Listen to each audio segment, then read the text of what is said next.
Hold on a second, this is the intro of my Kyoto video, not my Osaka video. Silly me. This is how my Osaka video actually begins. Me sitting in a capsule hotel with severe stomach pains. How do we get to the point? Well, let's go back to the start of the story in Nagoya, where I was about to enter a Willa Express bus headed towards Osaka. Willa Express is the cheapest and most affordable way to travel around Japan, and the website is available in English too.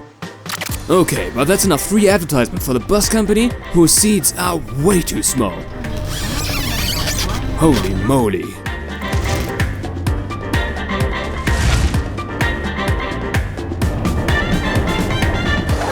So right now I'm standing at a highway race place. It doesn't actually look too different from in the West, but what was interesting is that on a street... Shut up, no one cares. Only thing that is important is that I ate some food here. Gas station food. Is this possibly related to the opening scene? Who knows? Anyways, I'm about to arrive in Osaka. Right behind the bus stop there, I spotted a really cool looking tower. I think it's actually quite famous, and if you want to learn more about it, you can do so by looking in the internet. That's what it's there for. Concerning me, I was now headed towards my capsule hotel, and for that, I did the #1 most hated activity by everyone not from Japan: walking. Kind of a first impression of the city, it's awesome, holy hell. It's like I arrived in some futuristic mega city. So many tall buildings, so many lights, but it's so clean still.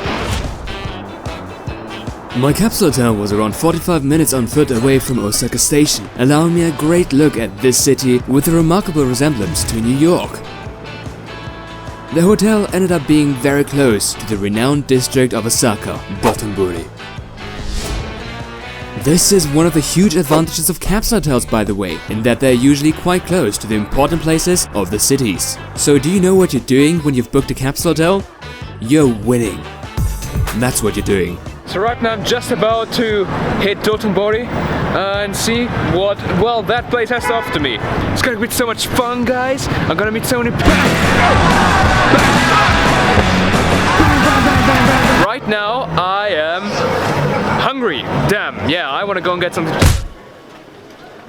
TakoYaki. Octopus pieces fried within batter and shaped like balls. Because everything tastes better if it is shaped like balls. Okay, I just heard myself speak. Please just forget what I said. Please. Anyways, TakoYaki is a regional specialty of Osaka, but honestly, you can eat it anywhere in Japan. Guys, what are you eating? We are eating TakoYaki. After finishing the molten hot cores of lava that are called TakoYaki, it was time for a cinematic montage of Osaka, because that's what all the other cool kid vloggers do nowadays.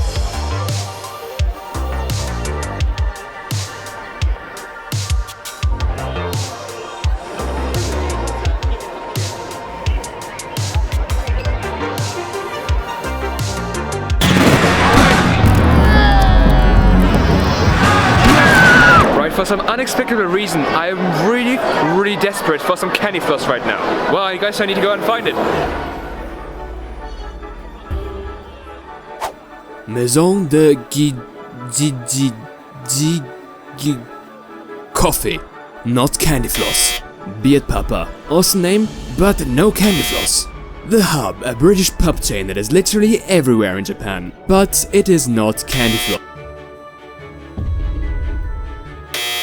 I decided to go and ask some locals for help in finding candy floss.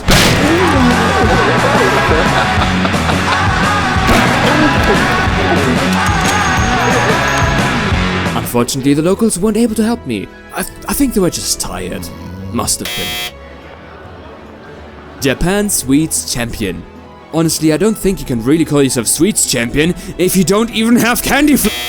On my quest to find candy floss, I still haven't managed to do so I guess I might have to break up the operation. And I did give up, but not without a contingency plan. Kit Kats. Kit Kats are super popular in glorious Nippon due to the striking resemblances to the Japanese phrase kitakatsu, meaning good luck. So I bought a pack of strawberry Kit Kats, and went back to the capsule hotel to eat that entire bag of Kit Kats. I mean Kit Kats. And that's how I ended up with severe stomach pains in my tiny little capsule.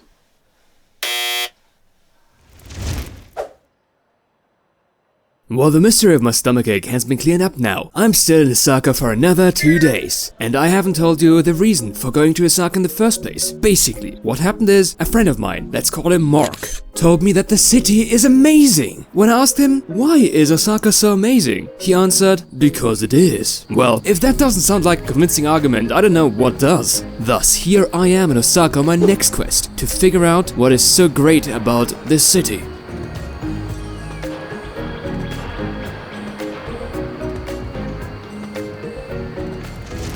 My first goal for today, visit Osaka Castle, to which I will promptly walk to. Yeah, okay guys, I know you hate walking, so I'll cut you a deal, we fast forward this section, alright?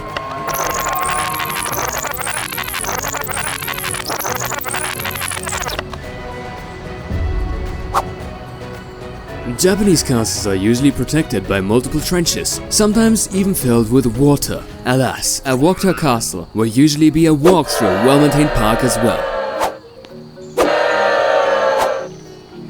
Oh my god, seriously? I went to Osaka Castle for one reason. I wanted to figure out if there's a city's history and culture that makes it so amazing, like Mork said. Since I've reached such a historic place, I must now list a number of facts, because that is considered valuable content. I mean, seriously, every single other pretend travel guide jvlogger does that too, and since Japan is a country of fitting in, well, I have to do it! While playing elevator music. Osaka Castle is one of Japan's most famous landmarks, as it played a humongous role in the unification of Japan during the 16th century. It is 8 stories high and was built in 1583 but demolished in 1868. The castle was however reconstructed in 1997 and is since then used as a museum with an entrance fee of 600 yen, an amount for which I was definitely too cheap to pay for. I mean, that is like 3 pieces of fried chicken right there. A rather difficult choice to make.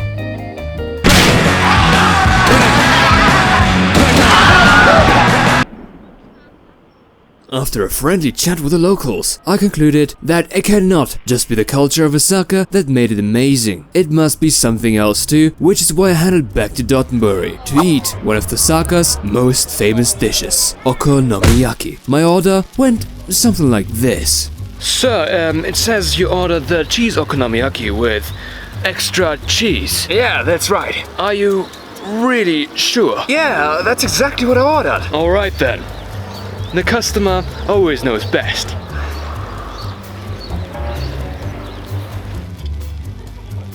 Eating the cheese okonomiyaki with extra cheese, I recall that Osaka carries a nickname, Tenka no Daidokuru, or the nation's kitchen. While many believe the name comes from the food and gourmet culture of Osaka, this belief is utterly wrong. Around the 18th century, Osaka was one of the major port cities of Japan, with the majority of the country's trade happening right there. The traded goods were then stored in warehouses, and in Japan, kitchens are also oftentimes considered to be a storage place. Osaka thus gained the nickname Tenka no Daidokuro, which shouldn't be translated as the nation's kitchen, but instead to the more appropriate the nation's storage. Anyways, the cheese okonomiyaki with extra cheese was really good.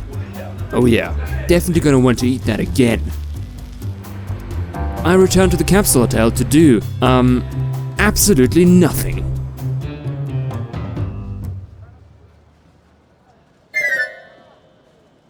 I wanted to go explore the city again, to figure out the next thing that could be awesome in Osaka, the things to do in it.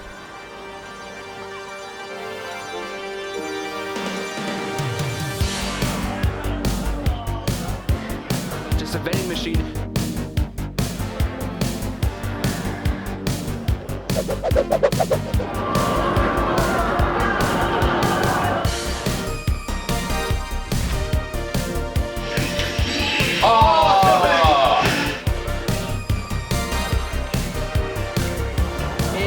Hey yo.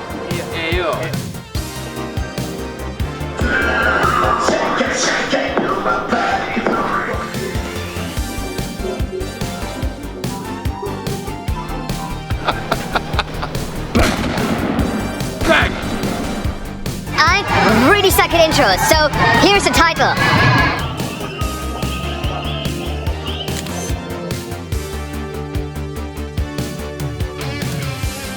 While the countless of things that you can do in Osaka are all pretty damn awesome, I only realized the true reason for this city's awesomeness 6 months later when looking at this footage.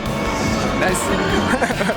It is the people of Osaka that have a reputation of being open-minded and outspoken that made this trip so much fun and memorable. I made countless of friends just going around the streets and talking to people. Basically the exact same way how it works in video games. For me, however, it was time to return back to my base camp of Nagoya, and I'll definitely be making more videos on Japan from now on.